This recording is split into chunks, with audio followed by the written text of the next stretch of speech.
Nasa 4,000 mga pulis ang ipinakalat sa Central Luzon para matiyak ang seguridad sa paggunita ng undas ngayong taon. Si Aldrin Malyari ng PIA sa Balitang Pambansa. Aldrin?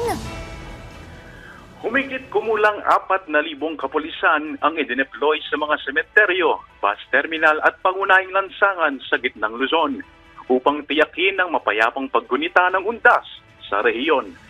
Ayon kay Police Regional Office 3 Director, Police Brigadier General Rodrigo Maranan, katuwang nila ang mga force multipliers at emergency response units sa pag-alalay sa mga motorista at mga bibisita sa mga kaanak na namayapa. Paalala ni Maranan sa publiko, bawal dalhin sa sementeryo ang mga baril, matutulis na kagamitan at iba pang sandata. Bawal rin ang mga gamit pang sugal, alak o inuming nakalalasing at loudspeaker. Nagsimula ang deployment ng kapulisan kahapon, ika-29 ng Oktubre at magtatagal hanggang Lunes, ika-4 ng Nobyembre.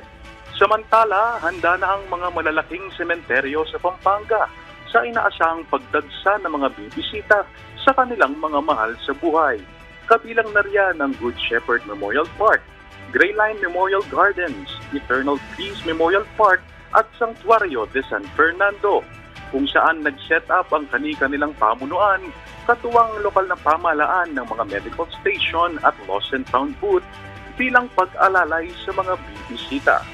Mula sa Philippine Information Agency Gitnang Luzon, Aldrin Malyari para sa Balitang Pambansa.